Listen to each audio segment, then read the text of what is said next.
Mama Murdered a Podcast. I'm your host, AB.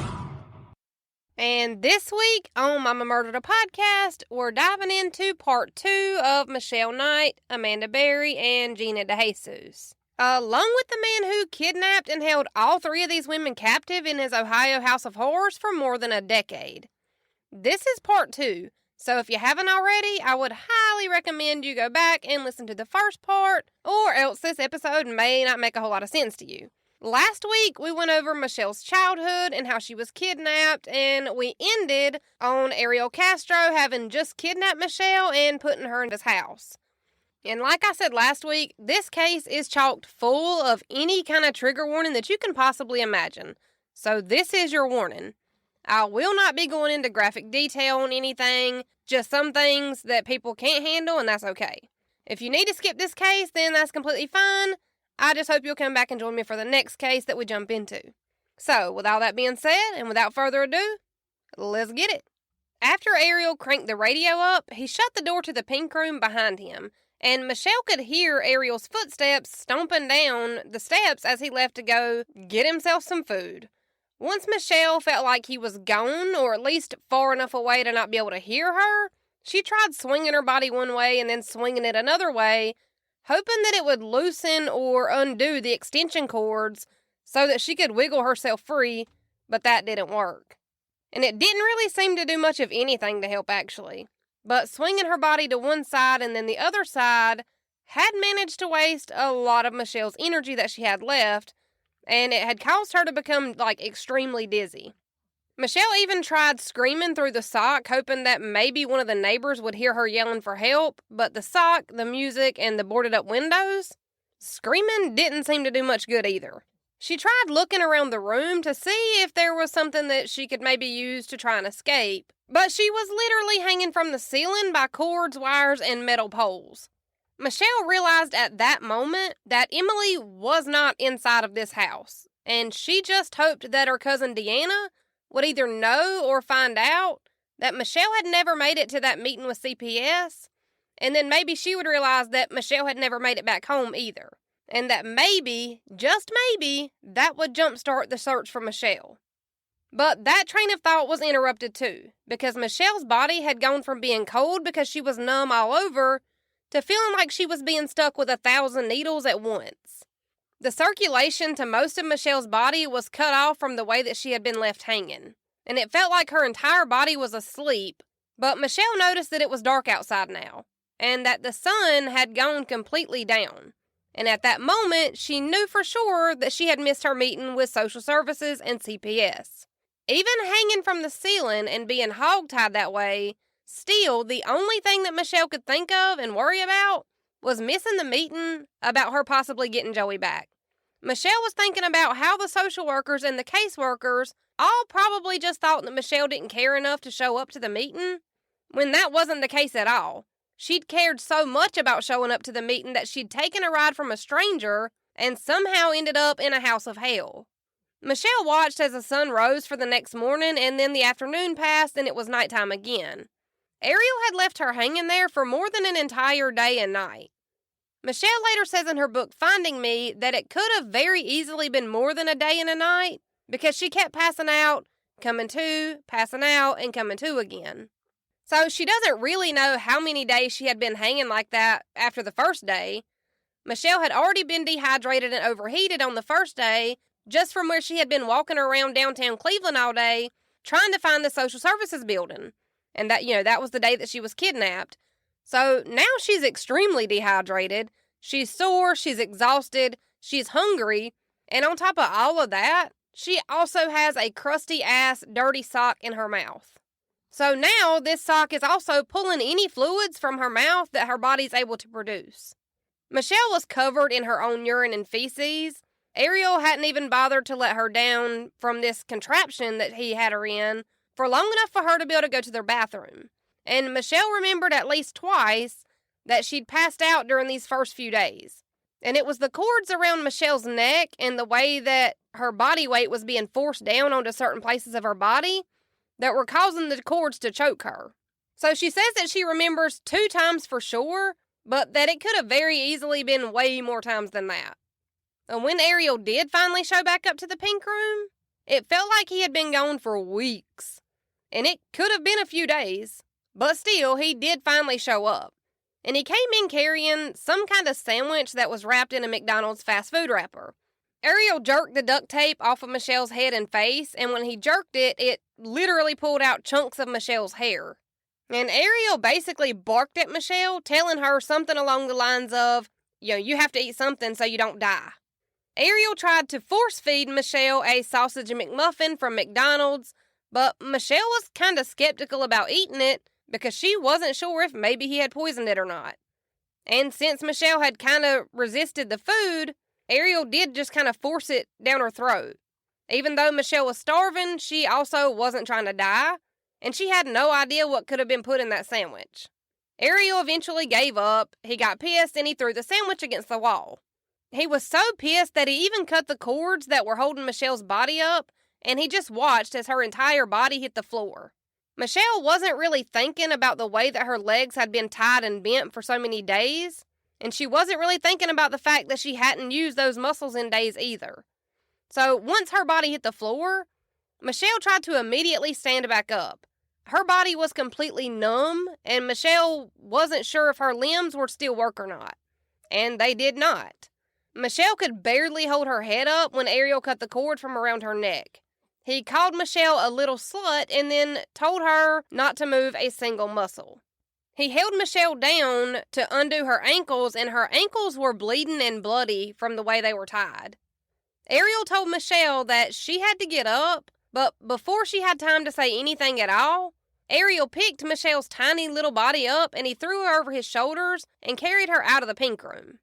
Ariel carried Michelle to a different room that was also upstairs, but this room was painted white. This white room was also dirty with food and stains everywhere. And in the corner of the room was a stained, gross, queen-size mattress. Ariel lifted Michelle up and just kind of slammed her body onto the mattress, where he then started ripping her clothes off. In this white room and on that dirty mattress, Ariel would rape Michelle for hours and hours on end that day. And when he finally tired himself out, Michelle looked around to see that the mattress that she was laying on was covered in her own blood. And Michelle had even tried to fight Ariel off at first, just like she had done with the family member who had always sexually abused her. But she was no match for Ariel. He was much bigger than her, much stronger than her, and especially with the condition that her body was in at the moment. Michelle had even tried to sympathize with Ariel. She tried telling him that she didn't think he was a bad person, and she did this hoping that she could kind of make him feel somewhat like a victim, that maybe it would help her get out of this situation. If he could be the victim and we can throw a pity party for him, maybe she could get out of this situation. But that didn't work either. Instead, Ariel laid his gross, sweaty, smelly body on top of her and he cried to Michelle. He tried chit-chatting with her, and the way that he was talking to Michelle was kind of confusing to her, because he was talking to her like she was his girlfriend or something. Like, that's the way that he was laying with her and crying and telling her about how pitiful his life was.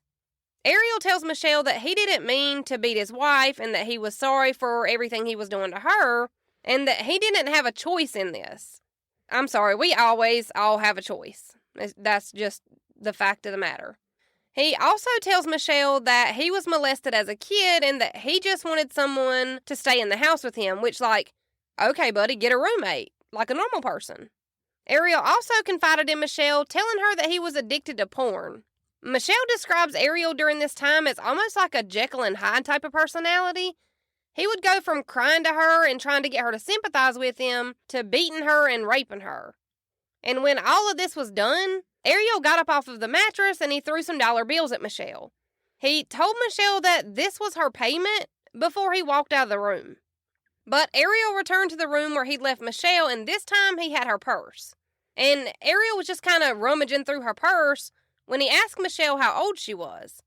Michelle didn't even bother to answer him, so Ariel just kind of started dumping things out of her purse everywhere.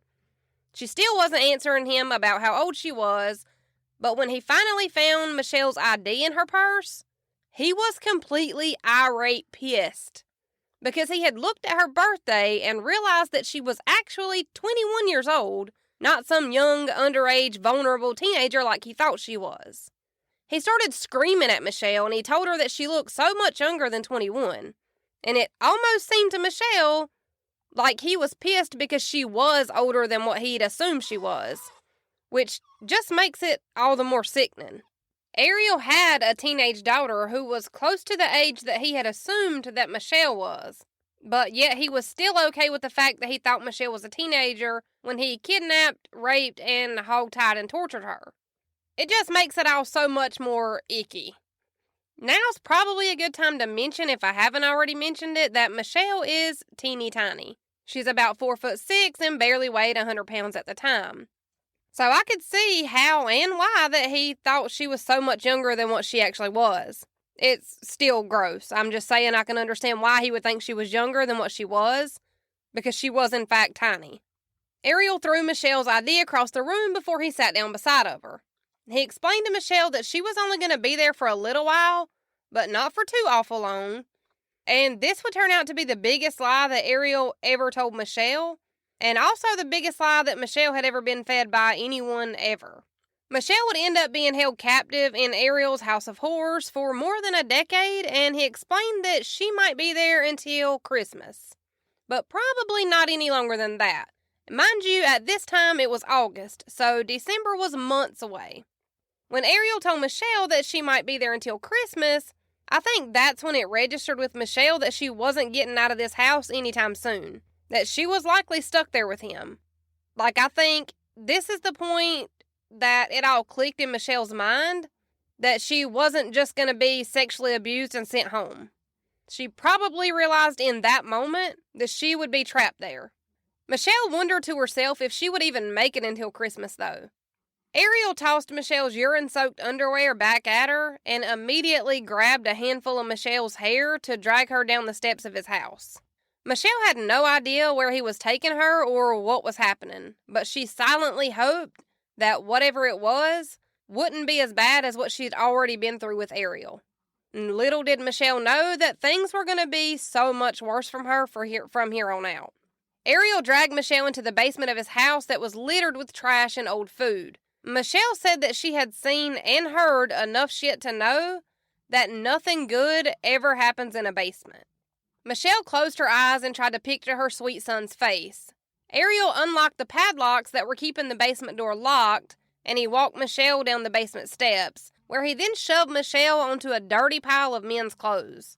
The clothes were scattered all around this massive pole sitting in the basement, and this pole is similar to a stripper pole, but it's like a whole lot thicker. The radius of it is way bigger. And this pole went from the floor of the basement all the way to the ceiling of the basement. Michelle looked around the room that she assumed that she was going to die in. And she saw lots of tools laying around, along with mounds of dirty clothes, boxes, and trash just sitting everywhere around the basement. And Michelle could see a window that she could see the driveway of Ariel's house out of. Now, this window was tiny, and it was covered with dirt, and you couldn't really see much out of it. So, from the way it's explained in Michelle's book, Finding Me, it seems like this tiny window was kind of ground level with the driveway of Ariel's house. So you could kind of see out, but you wouldn't really be able to see inside from outside, if that makes sense. But after Michelle noticed this tiny window, she looked around at everything a little closer, and she could see that Ariel had rigged up all sorts of alarms all over the basement. Alarms were connected to literally every possible escape route, and even places that couldn't be used as an escape route were still rigged with all sorts of alarms. Michelle notices all of these alarms, tripwires, and booby traps as Ariel grabs some sort of massive chain. Michelle said that these chains were the biggest chains that she'd ever seen in her entire life. That these chains were incredibly thick and easily 8 foot or longer. So this makes me think that it's the kind of chains that you would use to pull like a vehicle out of a ditch or something. Michelle tried begging and pleading with Ariel more than once, and he didn't so much as flinch. Instead, Ariel used those massive chains to chain Michelle's tiny body to the pole in the basement, the pole that went from the floor to the ceiling. Ariel pulled Michelle's arms around her, and then he put some kind of zip ties around her wrist. He then shoved another dirty sock in Michelle's mouth before he wrapped those chains around nearly every part of her body. Michelle could hear the clicking of the locks on the chains as he secured them into place around her body.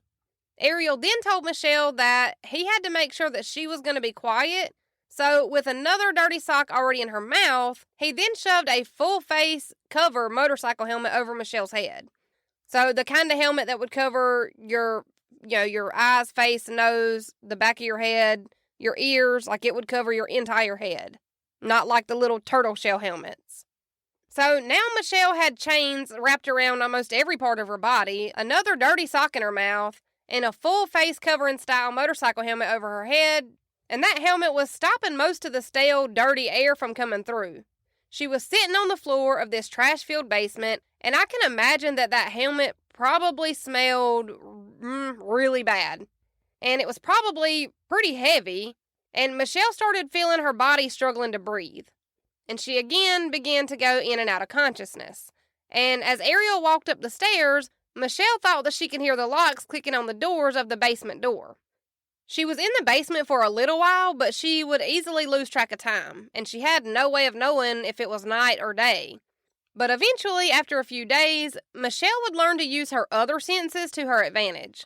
She would eventually be able to use her sense of smell, listening for certain sounds, and even Castro's own daily routine to help her keep track of time. Many years after Michelle was finally able to escape Ariel Castro, she was able to make an estimated guess as to how long she thought she had been in the basement for the first part of her capture. And she was only able to make those educated guesses because of the smells, sounds, and Castro's daily routine.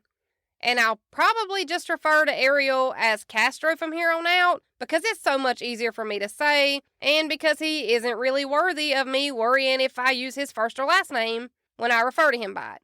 So I'll probably just use his last name, Castro, when I refer to him from here on out. And the first few days that Michelle was in the basement, she was trying to wiggle and squirm, and she was trying her damnedest to get the zip ties that were around her wrist undone. And Michelle figured that even if she couldn't get the zip ties undone, that maybe she could get them at least loosened up a little bit to where they weren't cutting into her skin. And she was even kind of hopeful at first that maybe someone would walk by the window in the basement and hear her muffled screams. Or maybe they'd even see that she was down there. Because she was still in the basement, and the tiny basement window was at the ground level with the driveway of Castro's house. As she wiggled, squirmed, pushed, and pulled against the zip ties, she could finally feel them starting to give a little bit, and she was even able to get her wrist undone at one point. So now she can at least move her arms and her wrist, and she started to pull the motorcycle helmet off her head. But unfortunately, Michelle wouldn't be able to move her arms and wrists from hands for very long, because Michelle heard Castro's truck pulling back into the driveway almost as soon as she had gotten her arms and wrist freed. Michelle hurried to pull the motorcycle helmet back over her head, and she tried to put the zip ties on her wrist the same way that they had been when he'd left, so that, maybe Castro wouldn't notice that she'd been able to get the zip ties off. And as much as Michelle hoped that he wouldn't notice, he noticed things were different immediately after he walked back into the basement. He started yelling at Michelle, and he told her that he just needed to be able to trust her, which, sir, you have her chained up in your basement after you kidnapped her and used the fact that she knew that you were her friend's dad, and you knew that she was friends with your daughter, and you used that in order to get her to trust you. But now you want to talk to her about being able to trust her. We don't do that. Castro then waved a short metal pole in front of Michelle's face, and he threatened to shove it down her throat if she made even one single noise while he was quote-unquote punishing her. Michelle later says in her book, Finding Me, that what Castro did to her for the next few hours after this in the basement, that his actions murdered what was left of her heart, which is probably the saddest thing I've ever heard in my entire life. Michelle says that Castro didn't just rape her that night, that he took a whole piece of her soul with him that night. This poor girl has already been through so much in her life, and now this? Life is really just not fair. And Michelle never goes into detail about exactly what happened that night, but my thinking with that is that as much detail as Michelle did give about other things that happened to her in this house, That just means that whatever he did to her that night in that basement must have been more than what most people could even imagine. Because she is very, very, very open about what happened to her during her time in this house. All the graphic details, the gore. I mean, she gives you a play-by-play of what happened to her. But for her not to talk about what happened on this one specific night and to say that she can't talk about it, that should say it all. Michelle says that after this night that she never used Castro's real name again. That after this night that she only ever referred to him as just Dude or the Dude after whatever happened in the basement. She said that a monster like him doesn't deserve a name, and I couldn't agree more. Michelle also says in her book that all of the worst things that happened to her during her time in captivity, that they all happened in the basement. So after Castro did whatever he did to Michelle in the basement on this day, he threw some more dollar bills at her and told her that he was going to be paying her for the time that he spent with her, but that he was just going to hold on to the money for her, that he'd keep it safe. He'd put it up. Now, this is the second time that Castro has thrown like $2 or $3 at Michelle after he sexually abused her. And this would be something that happened continuously throughout her time in captivity. Castro told Michelle that she would be staying in the basement until he felt like he could trust her, and then maybe, just maybe, he would let her move into the upstairs part of the house. He then chained her bruised and bloodied body to this massive pole again, and I will post pictures of this pole because I feel like I'm describing it in a super weird way, but I can't find the words to make it make sense without you just seeing it. So I'm going to post it. But he chained her body back to this pole, he shoved the motorcycle helmet back over her head, and then he shut off all the lights in the basement before he locked all the doors that lead back down into the basement. Michelle was still fading between in and out of consciousness when she came to again, and there's really no telling how long she was in and out of consciousness for, so it could have been hours or it could have been an entire day after he had been down there last. But either way, she was woken up again to the noise of Castro's footsteps coming down the basement again. Castro removed the motorcycle helmet from Michelle's head, and this time Michelle could see that Castro was holding a plate of food and a glass of water in his hands. Michelle saw that the plate had a mound of spaghetti on it, and then Castro explained that his mom had made the spaghetti and that it was good. Castro tried feeding Michelle a bite of spaghetti, but she was hesitant to eat it, because obviously. So Castro took a bite or two himself, just to kind of show Michelle that it wasn't poisoned or something. And after he'd taken a bite or two, Michelle did finally cave, and she just ate the food. Michelle was starving, and there's no telling how long it had actually been since she had eaten that McDonald's breakfast sandwich that Castro had given her before. Michelle later says in her book that she figured that she was going to die in this dirty-ass basement, that she may as well go out on a full stomach, so she figured why not. Michelle also drank the entire cup of water so fast that she choked on it while she was drinking it. But she had already been overheated and dehydrated when Castro had taken her from walking all day looking for this building that she had been trying to find for this meeting about Joey. And now she had been through all of this other stuff. I'm sure she was starving and dehydrated. Michelle noticed that while she was eating, that this time when Castro came down to the basement, he was wearing different clothes than he had been wearing the last time that he'd been down there. Michelle wondered if it was already a different day again, or if maybe he had just changed clothes for some reason. Once Michelle was done eating and before Castro left her in the basement again, he sat an empty 5-gallon bucket down next to the pole that Michelle was chained up to. And he covered this bucket with a piece of cardboard. This would be Michelle's toilet from here on out. And I'm not sure why he thought a piece of cardboard was going to help, because it definitely wasn't going to help the smell of anything. You can't leave urine sitting in a toilet or it'll stink your whole bathroom up. Trust me, I live in a house with 2 boys. But since she would need to be able to reach this bucket in order to use the restroom, Castro did loosen the chains up just enough so that Michelle would be able to actually reach it to use this makeshift toilet. And Michelle later said that she was kind of surprised by how much of a difference just having a bucket to use the bathroom in made. That she was so glad she wouldn't have to use the bathroom on herself anymore, which is just heartbreaking and soul-crushing and so sad. I guess it really is the smallest things that we all take for granted every single day. How many times do you use the restroom and not think twice about it? And then here Michelle is being grateful to have a 5-gallon bucket to use the bathroom in, just so she doesn't have to use the bathroom on herself anymore. And after this, the series of events were almost identical every single day for Michelle. Every morning, Michelle would hear an alarm go off somewhere upstairs, and then she would smell coffee shortly after. So she kind of assumed that this was morning time, because between the darkness of the basement, the motorcycle helmet being over her head, and her constantly going in and out of consciousness, Michelle never had any way of knowing what time of day it was or what day of the week it was. So she would use Castro's own routine to try to keep track of the days. When she heard the alarm and smelled the coffee, she knew it was probably morning. After the coffee, she would hear Castro's truck crank up, and then it was always about 20 minutes later that she would hear his truck pull back into the driveway. And right after Michelle heard the truck pull back into the driveway, after she assumed was about 20 minutes, Castro would always bring her a McMuffin from McDonald's. And oftentimes, this McMuffin would be all that Michelle would eat all day long. But Michelle also remembered that her friend Emily, who just so happened to be Castro's daughter, had told Michelle at one point that her dad was an elementary school bus driver. And Michelle used this knowledge about Castro being a bus driver to assume that the 5 days in a row that she heard the alarm, smelled the coffee, got a McMuffin, and when Castro would come down in the basement on those 5 days, he would be wearing what looked like some sort of uniform, which was a burgundy-colored shirt, black pants, and black boots. She put it together that those 5 days were probably Monday through Friday. And on those same 5 days that Michelle assumed were Monday through Friday when Castro would get home from work, he would either blast salsa music like extremely loud, or he would watch porno movies at just as high of a volume.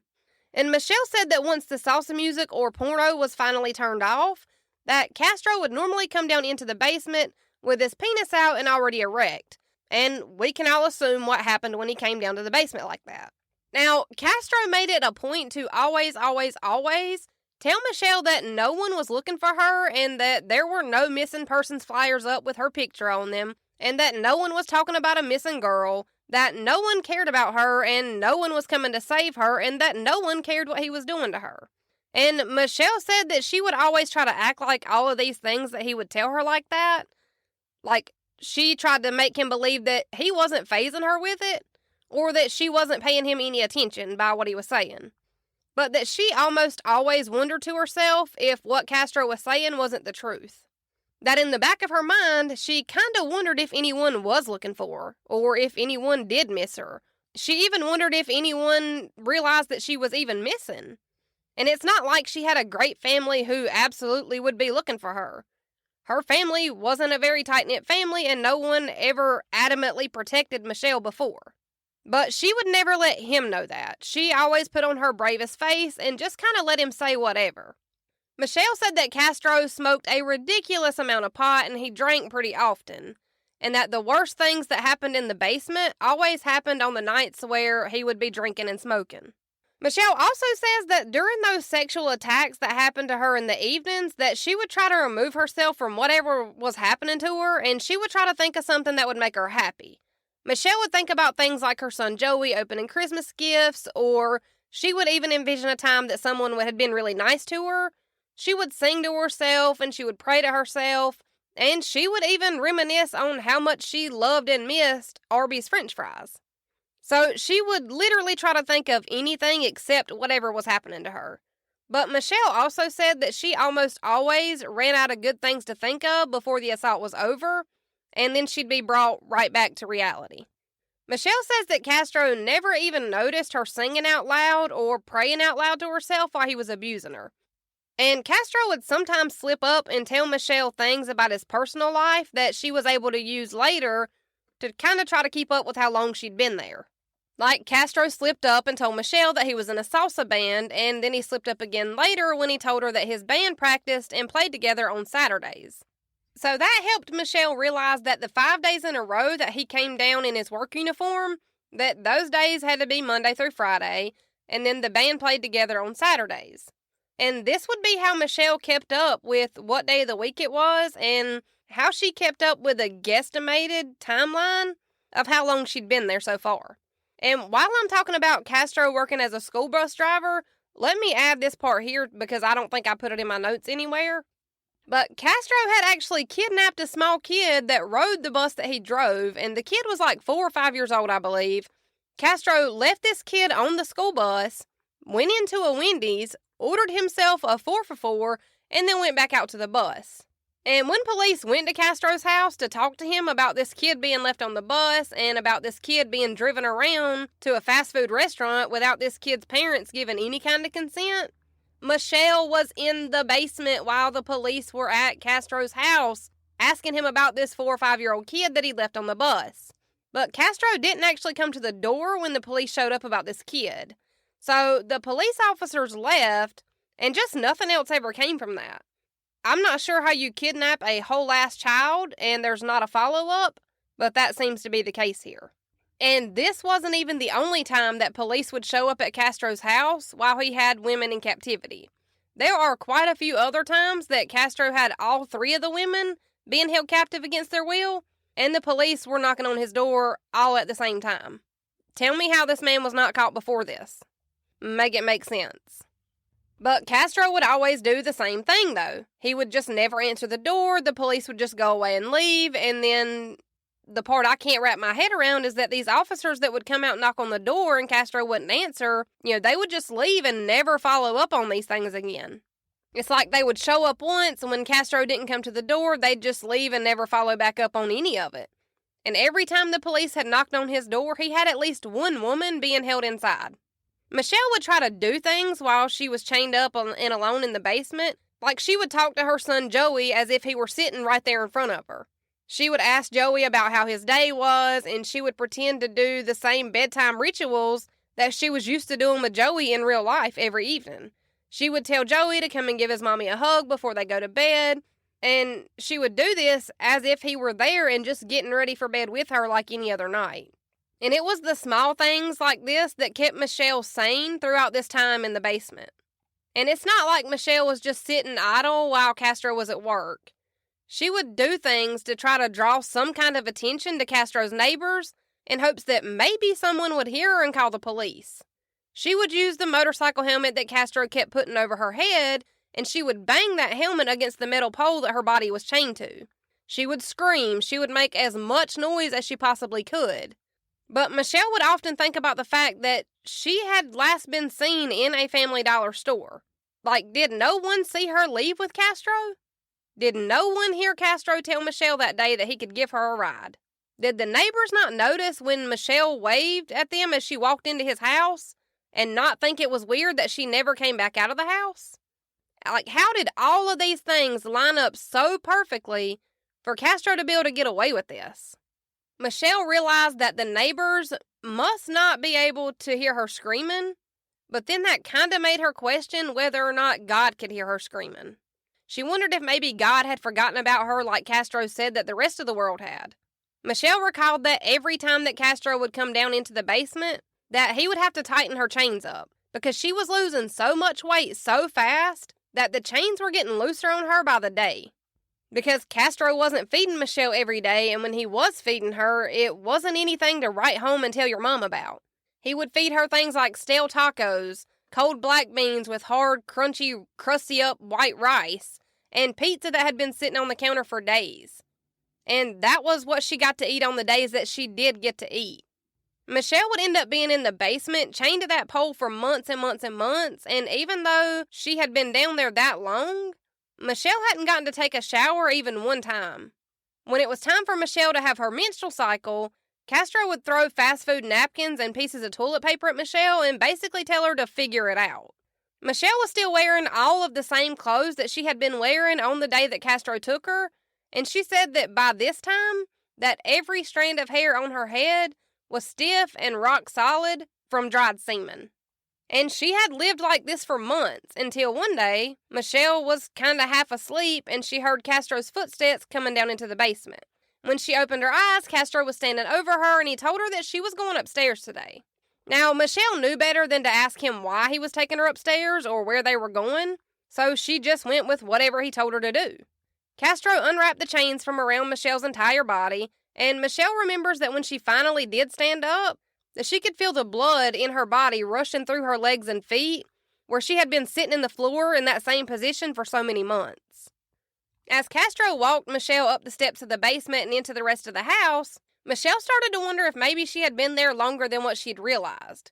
Because remember, Castro had told her in the very beginning that she would probably only be with him until Christmas. So now Michelle's kind of wondering, like, damn, is it Christmas already? Is he about to let me go finally? Michelle remembered that once she got to the top of the steps and the sunlight started shining through in the small gaps in the window that weren't covered up by plyboard, that even that tiny bit of sunlight coming through was basically burning her eyes. But instead of Castro pointing Michelle to the front door of the house so that she could leave, he pointed at the staircase leading to the top floor of the house, and he told her to walk. Once they had both gotten up the steps and onto the top floor of the house, Michelle was walked right back into the pink room where this nightmare had all started. Except this time, inside of the pink room, things were a little bit different. Michelle could see that the poles and extension cords were gone, and that Castro had thrown a gross, dirty mattress on the floor of the pink room. Michelle looked around the room and she saw another 5-gallon bucket with a piece of cardboard covering the top, and she already knew that this would be her makeshift toilet. Michelle could also see more massive chains in the bedroom before Castro pointed to the bed and told Michelle to lay down.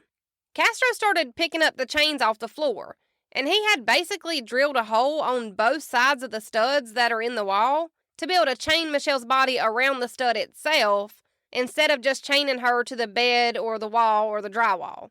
And just like that, Michelle found herself chained up yet again. This time her tiny body was chained to a radiator. Michelle was chained up so tight to this radiator that she wasn't even able to stand. Her only options were to lay down or to halfway sit up, and that was basically it. But Michelle figured that at least this room had sunlight and no motorcycle helmet, and that was better than the basement.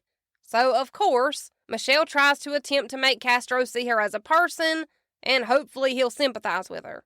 She tries telling him that he could just let her go, that she was his daughter's friend and that she would never report this to anyone, and that she wouldn't say anything to anyone else about him. And to be honest, she probably wouldn't have said anything to anyone else, even if he would have let her go. She had never reported the family member that had abused her since her childhood. Maybe she wouldn't have reported him. But none of her pleas worked, and Castro looked Michelle dead in her face and told her that his kids would hate him if they knew who he really was. He told her that right before he sexually assaulted her again. But this time was a little bit different too, because this time when he was done, he laid down on the bed next to Michelle and poured his heart out to her about every bad thing that had ever happened to him as a kid. And it is so weird to me how he's kind of like telling this whole book of his childhood traumas to Michelle, but in a weird way where he's kind of acting like she's his girlfriend. And he went on and on about, how things were when he was a kid, how all of the other kids picked on him, and about how his wife left and she took their kids and then he got a new girlfriend, and how he was sexually abused as a kid. And just like all these things. And then he tells Michelle the grossest thing I've ever heard. He tells Michelle that he has a thing for blondes and that he wished he could have gotten to that little JonBenet Ramsey first. He also rattled off a few more well-known names in the true crime community, saying that he wished he'd gotten to them first also. Castro then told Michelle that she wasn't going to be there for much longer, and that he would let her go once he had 2 more girls. So, as badly as Michelle wanted to be able to leave, she also didn't want 2 other girls to have to go through this same thing. And the thought of 2 other girls going through any of the things that Michelle had gone through in this house immediately made her cry. That's when Castro told her not to cry because he wanted her to be happy and that he wanted them to be a family. Which I feel like this says a lot about his mental state for him to even think that she would want to be one big happy family with him after this. But Castro got up, he walked to the door of the bedroom to leave. When he was walking out of the bedroom, he told Michelle not to scream or he would shoot her. And this was the very first time that Michelle had given any kind of thought to the fact that he may have a gun. Now, she had already been dealing with his constant physical and sexual abuse, but she hadn't given any thought to the fact that he may actually have a gun. Castro comes back into the pink room where Michelle is shortly after this, and he unchains her. While he's unchaining her, he tells her that she's going to help him hang some boards up over the windows upstairs. And Michelle didn't really have much of a choice, so she helped him put the boards up on the windows like he'd asked. Castro then moved Michelle from the pink room into a different room, which was a room that Michelle had never seen before. This room was painted blue, and again, Michelle just referred to this room as the blue room. And Michelle stayed in the blue room for quite a few weeks. And by the time that Michelle figured out that it had to either be somewhere near Thanksgiving or Christmas, Michelle had kind of been holding on to the fact that Castro had told her that he would let her go at Christmas. But he had only ever said that to her once, and he doesn't seem very trustworthy from where I'm standing. Now, once around this same time, Castro walked into the blue room while Michelle was talking to an imaginary Joey. Castro asked what she was doing, and she told him that there wasn't anything else to do, and that it would be nice if he would at least give her the puppy that he'd promised her when he'd kidnapped her. Castro told Michelle not to talk to herself anymore, that it made her look crazy. Like, he has room to be judging people on who's crazy or not. But Michelle's plan had worked in more than one way. About a week after Michelle mentioned the puppy, Castro brought in a radio. He told Michelle that he knew that she got lonely and bored upstairs by herself all the time, and that she could listen to the radio, but that she couldn't turn it up loud or he would have to take it. But Michelle was just grateful to have some sort of normalcy and connection to what was going on in the world outside of this house, no matter how small that connection was. But with this radio, Michelle was able to know for sure what day it was, the date and time of year it was, and she would know what the weather would be like outside, where the traffic was backed up at, and she would even be able to keep up with some of the celebrity gossip. And she was grateful for that. It was only about a week or so after Michelle got the radio that Castro came in one day carrying a cardboard box. Inside of that box was a tiny pit bull puppy. The rules that Castro laid out for Michelle to be able to keep this puppy were that Michelle would have to make sure that the dog didn't use the bathroom in the floor, and that it was only supposed to use the bathroom inside of the cardboard box. And Michelle was just elated to even have this puppy. It would be something to occupy her time, it would be something to care for, and it would be something that would love her back. Michelle named her new puppy Lobo, and she was absolutely in love with him. Michelle made sure to train this puppy to only use the bathroom in the cardboard box, just like Castro had said. And I feel like Michelle probably wasn't going to do anything to jeopardize Lobo being taken from her to piss Castro off. Michelle would use the radio to help pass the time for her and Lobo, and she would pretend to make plans and talk to Lobo just like a lot of people talk to their dogs every day. So if the radio said that it was going to rain all day, then she would tell Lobo that they had to stay in and just snuggle on the couch today.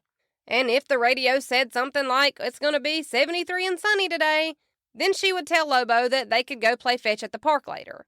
And Lobo quickly became Michelle's best friend in the entire world. She was able to tell him anything, and Michelle says that Lobo never got disappointed when they never got to leave the house to go play fetch at the park, or if they never got to take the walk around the neighborhood, that, he loved her regardless. That he was always excited to see her when they woke up every day, and that he loved her no matter how long it had been since she had had a shower, and no matter how badly they both hated being in that house. Now, neither one of them were alone, because they had each other. Castro got into the habit of taking Lobo outside at night and chaining him up when he was planning to go into Michelle's room and sexually assault her.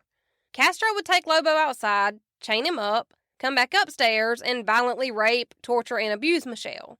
Then he would bring Lobo back in when he was done, and Michelle says that Castro was better about cleaning Lobo's cardboard toilet than she was about cleaning her bucket toilet. Michelle had Lobo for a few months, so that right there tells you that she had been in this house for a good long while now, because she was in the basement for months. Now she's back upstairs and she's had Lobo for months. But Michelle says that one night Castro came into her room and he was pissed drunk, and on this night, Castro didn't take Lobo outside and chain him up before he started in on Michelle. Once Lobo started to sense that Michelle was in pain, and that Castro was the one causing Michelle the pain, Lobo tried to attack Castro. Lobo had his mouth around Castro's leg, but before Lobo could actually bite and attack, Castro grabbed him by the back of the neck and snapped it. Michelle says that Lobo let out one short whimper and that she watched his little body go limp. Now, this completely destroyed Michelle, and this was one of the very, very few times that Michelle fought back with Castro. She hit him, she screamed at him, she cried, and she swung. She did not care what the consequences might be. She was mad, she was sad, she was tired, and she was heartbroken. Michelle screamed and she told Castro to get out of her room. Before he slapped her in the face, he unchained her and grabbed her by the hair. He dragged her down the steps behind him, and Castro had Lobo's little body in a cardboard box. So he's just dragging Michelle behind him down the steps to the main level of the house. Castro dragged Michelle into the kitchen and he told her that she better not make a sound. He opened the back door that led outside and he threw Lobo's body into the yard. But this time, Michelle didn't listen. The door was wide open and she screamed bloody murder. Michelle was screaming louder than she'd ever screamed before. She was crying and she was screaming. She was crying for the loss of Lobo, but she was screaming in hopes that somebody, anybody, would hear her. No one did hear Michelle, though, and if they did, they never said a word. After this, Michelle's days went back to being chained up and lonely, and she would still talk to Joey. She just never stopped talking to Joey. And she would listen to the radio, but she missed Lobo. But it was a few months after Castro killed Lobo that he came into the room where he had Michelle chained up, and he told her that she could go sit on the steps of the back porch with him if she wanted. Michelle said that these mood swings became something that were just so normal that she couldn't explain it.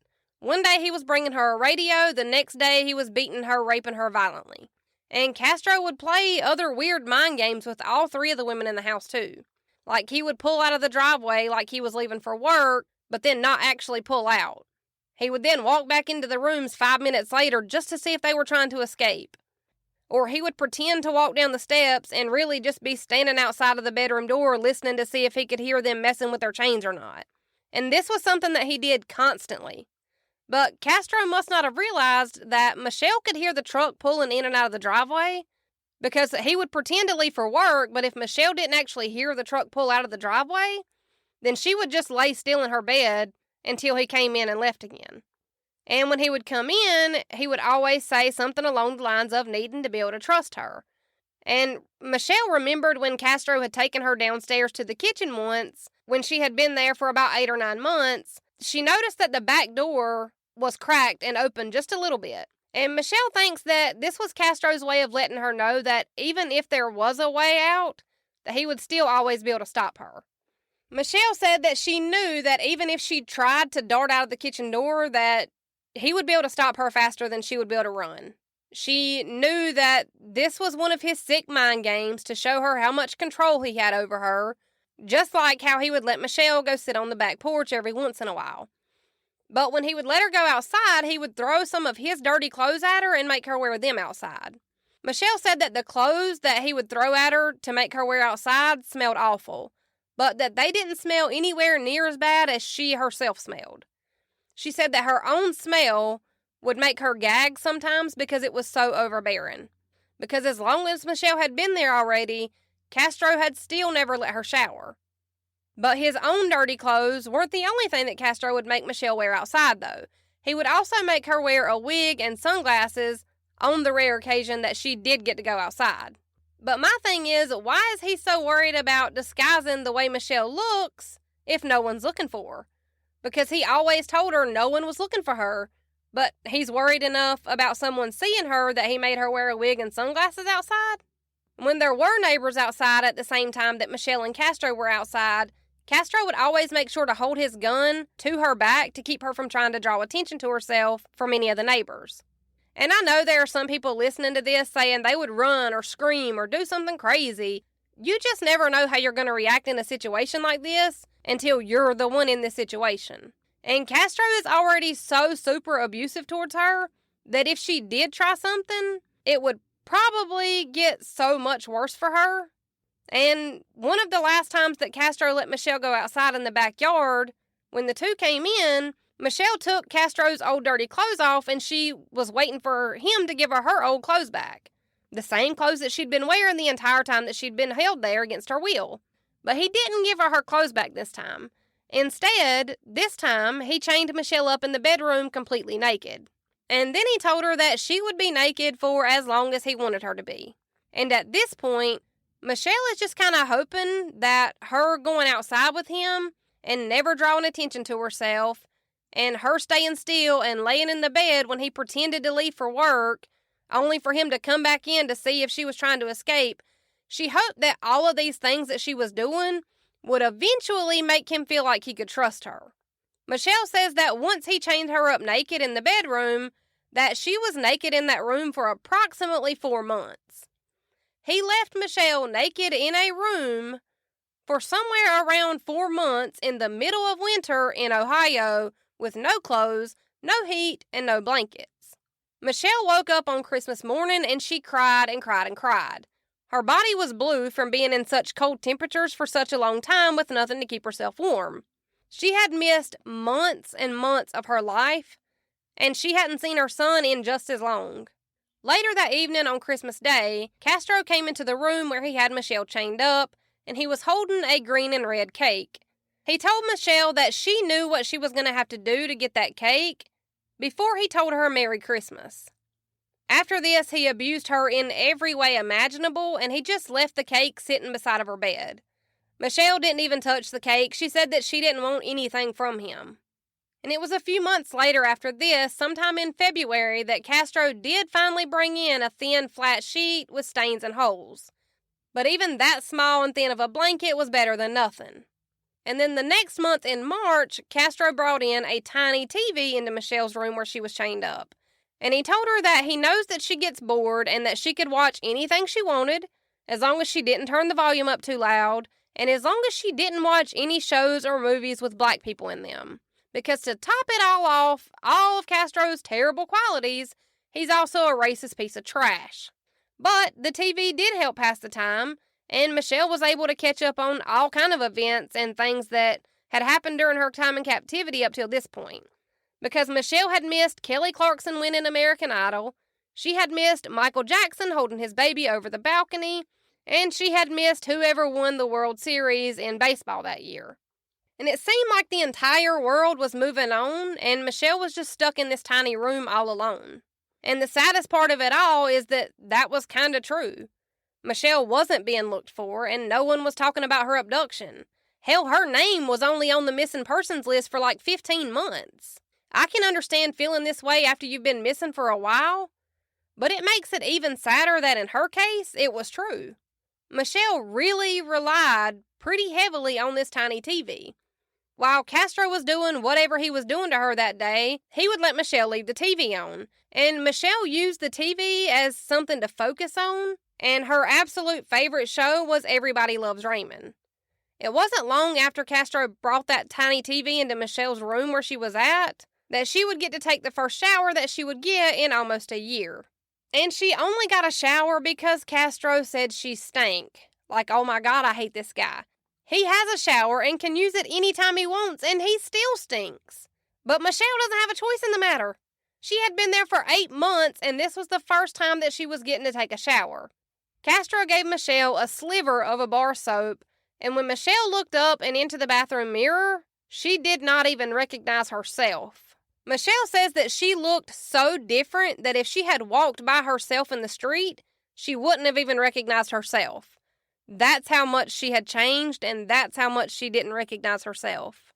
Michelle's body was covered in bruises, her eyes were completely bloodshot where she cried so much and so often, and her hair was super long and super hard. So she asked Castro for a pair of scissors.